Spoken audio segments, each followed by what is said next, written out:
안녕하십니까, 현승아. 이번 주에 나눌 내용은 하나님께서 이스라엘을 치유하시는 내용인데요. 그 방법은 룻뱀입니다.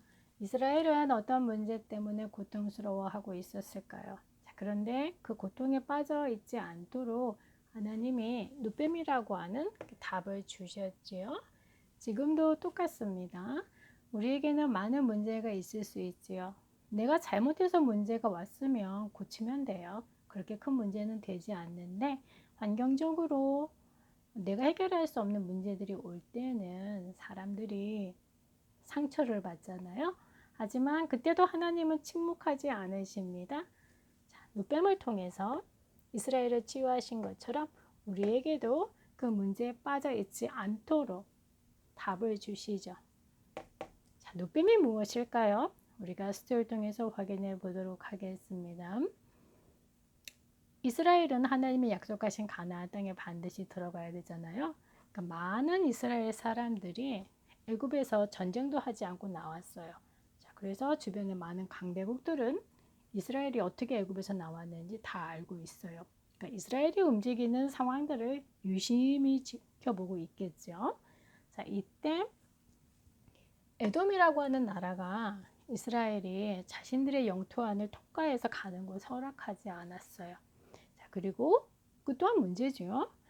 하나님이 아론과 모세에게 말씀하셨죠. 가나안 땅에 들어갈 수 없다. 자, 그래서 아론은 호르산에서 하나님께 부름을 받게 되어집니다.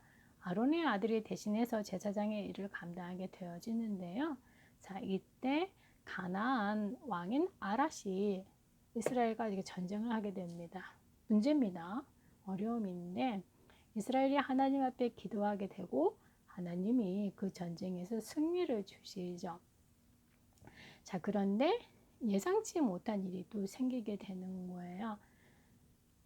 에돔 땅을 통과할 수 없으니까 홍해길을 따라서 이렇게 돌아가고 있는 상황이었었는데 문제는 아닌데 어찌 보면 문제를 이제 만들어내고 있는 상황이었었는데요.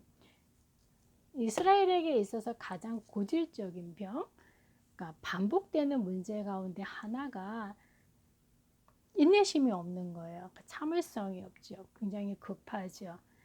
이렇게 돌아가는 상황 속에서 지쳤는지 인내심이 떨어졌는지 하나님과 모세를 향해서 또 원망하기 시작합니다. 그 원망의 스토리는 똑같지요.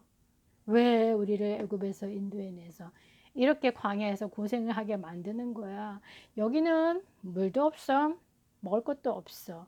언제까지 우리가 이렇게 지겨운 음식을, 그러니까 곧 하나님이 하늘에 주신 만나를 얘기하는 건데요.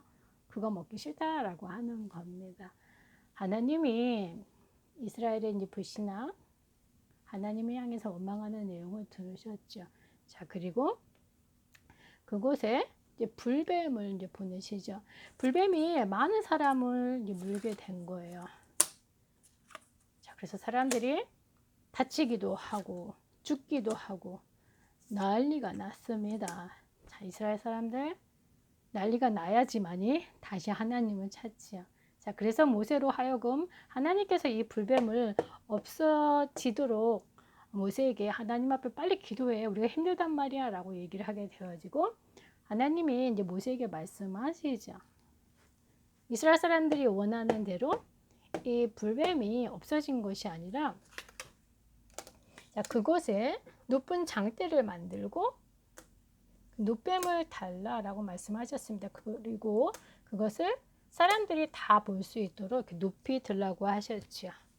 자, 그리고 문제 가운데 있는 사람들 이 눕뱀을 쳐다보면 회복될 것이다 라고 말씀하셨습니다. 그래서 모세가 눕뱀을 만들어서 이렇게 들었습니다. 물론 눕뱀을 쳐다보지 않는 사람들도 있었겠지요. 하지만 눕뱀을 쳐다보는 사람은 회복되어졌는데요. 현승아, 오늘 스토리 여기까지입니다. 정말 우리에게 있어서 큰 문제가 무엇일까요? 주변에 애굽, 에돔, 모압, 아랏 이런 것이 우리에게 있어서 가장 큰 문제일까요? 이스라엘 사람들이 고통을 당했던 이유는 보여지는 문제 때문에 어려운 것이 아니라 사실 그 중심 속에 하나님이 주신 최고의 축복, 복음, 하나님만 바라보는 거 놓쳤지요.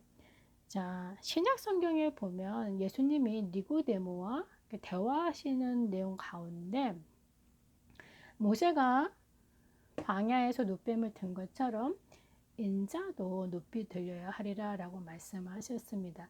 그리고 그 인자를 쳐다보는 자 영원한 생명을 얻을 것을 말씀하시는데요.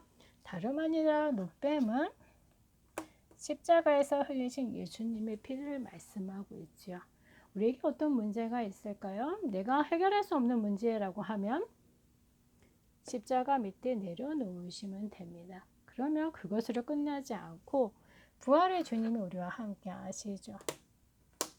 그리고 어떤 상황에 있어서도 흔들리지 않을 만큼 하나님이 우리를 말씀으로 인도하는 것이 보여지게 되어집니다. 곧 그리스도인데요. 현승아, 우리는 세상과 막 싸워서 승리하지 않습니다. 우리는 이미 이긴 싸움을 하고 있지요. 왜냐하면 예수님이 십자가의 피로 모든 것을 다 이루셨고 해결하셨고 승리하셨기 때문이죠. 그렇기 때문에 우리가 움직이는 상황들 속에서 일어나는 모든 일은 다 하나님의 계획을 이루는 겁니다. 그래서 우리의 삶은 하나님과 함께하는 여정을 가는 거죠. 순례자라고도 하는데요. 이번 한 주간에 많은 여러 가지 일들 속에서 정말 우리가 바라봐야 되는 한 가지 무엇일까요? 꼭 찾아내시고 승리하시기 바랍니다.